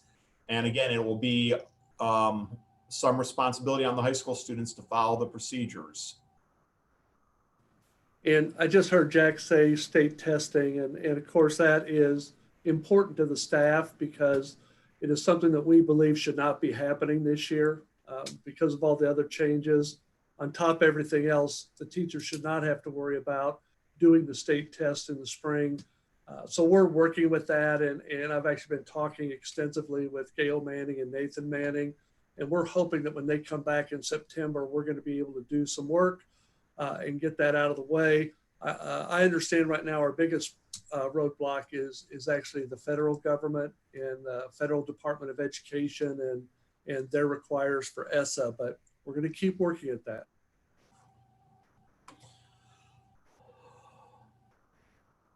No, masks would not be required at outdoor recess. If we have school for heat days and snow days, do we get out earlier for summertime since no calamity days are used?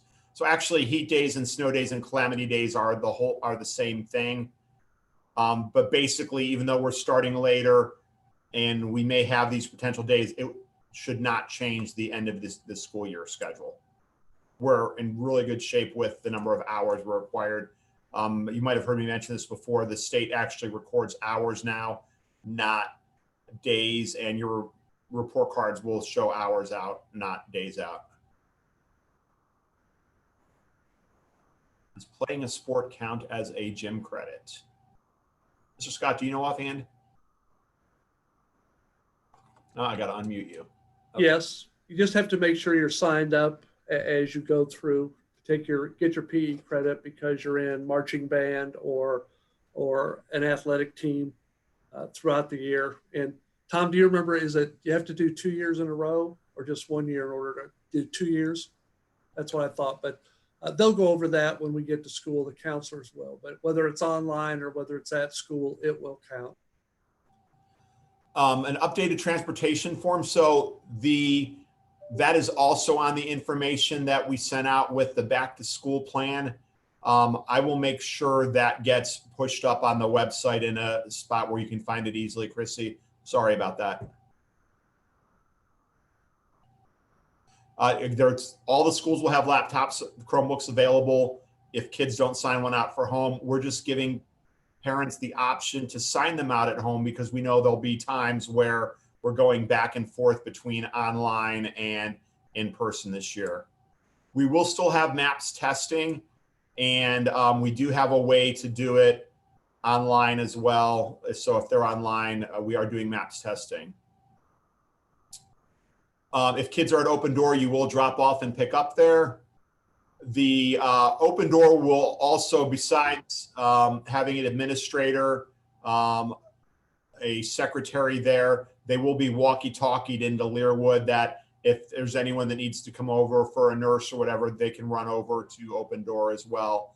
But we will have a secretary there all the time. We'll have an administrator there.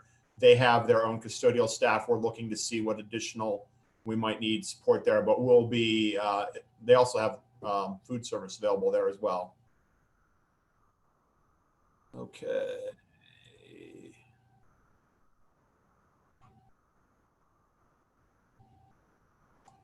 Can you clarify, if my high school student has an AP online class, can they choose to take that class at home and return back to school? So that the answer to that would be is if they have it at the front or the back end of the day. And so we're really trying to look at the high school schedule to reduce the amount of kids in the building.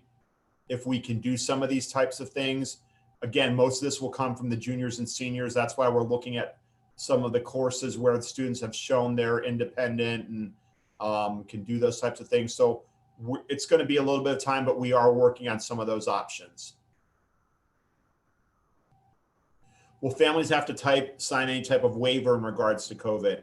We're not asking anyone to sign a waiver, but we are working on a district pledge that we're going to be asking people to sign.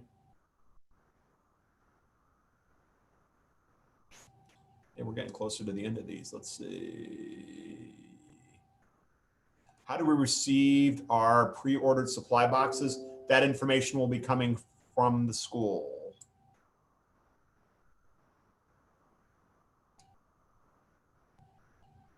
When will the online teachers be announced? I have a second and fourth grader. Okay, so second grade, Brooke Springer, who's a second grade teacher at Westview, will be doing the second grade. And beyond that, that's as far as I got this morning with offering positions. So hang tight on the fourth grader. Tomorrow, obviously, we have 2 more public forums. I'm hoping, again, that I'll have all this information taken care of by the end of next week. How can you pass out papers or lunches, et cetera, in class and keep 6 feet apart?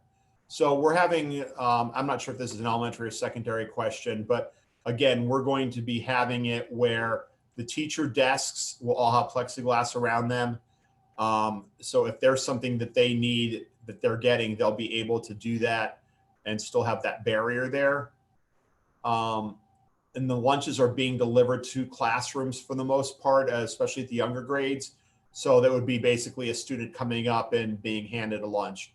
I think that the key thing to understand is that we're doing everything we can to lessen the risks and the contacts. We can never eliminate it. Anything we do at school or anywhere you go in life will not reduce or will not eliminate the risks.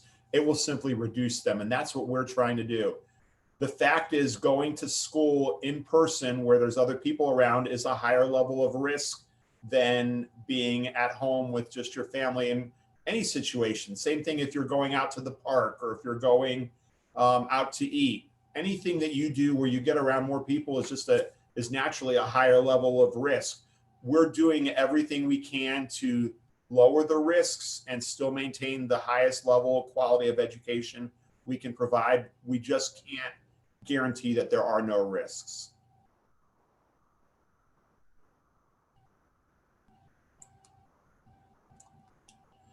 Since 7th graders did not take the algebra test for placement, how did you decide what 8th grade math to put them in? Actually, I do know for a fact Dr. Nugget and Mr. Okuma worked with the 8th grade math teachers to come up with a rubric to make that decision. And they looked at a variety of things. They looked at map test scores from previous years. They looked at their performance in 7th grade math. They looked at their 6th grade state test score. So there was a variety of criteria they used. The start and the end times, again, are staggered. They are also listed in the back to school plan, which I know is the link to that is on the banner of the website. You're welcome. And thank you for all this. Oh my gosh. I did think I just did the last question. Let me run over to YouTube and see if there are any. Will we be treating snow days as online days? Mr. Scott is saying yes.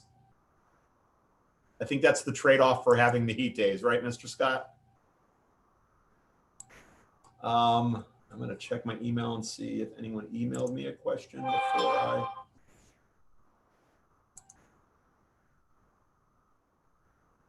That was the. As long as we log in at appropriate times, can we attend online when traveling? Yes, absolutely. So if your child is online or you're online, if you're a high school student participating, you obviously don't have to be at your house to participate in online. You could be, I actually worked, a little secret out here, when we had the back to school plan presentation, I was actually at my dad's out of state that whole week working remotely. And the back to school plan presentation was done from my dad's spare bedroom. So, you know, I with online, you're able to be online without missing a beat. Okay, Jack, just to clarify my snow day nod, that was a little tongue in cheek. Okay. Obviously, if I don't make a call until 5 o'clock in the morning, it'll probably just be a snow day. So, All right. We would work on that. That'll save us about 50 emails, right? I want to thank all of you for participating and for taking the time to ask these great questions. We are continuing to process through all the feedback that we receive. We'll keep the plan updated. We will make some of those adjustments to those of you that weren't able to find some of the forms or things that you're looking for. So thank you. And please feel free to reach out, email me if you have any questions. I'll try and get back to you within the day. And no question is, you know, you shouldn't be afraid to ask a question. If you have it, please ask it. Thank you again. Have a great day, everybody. Thank you for coming, everybody. Great input.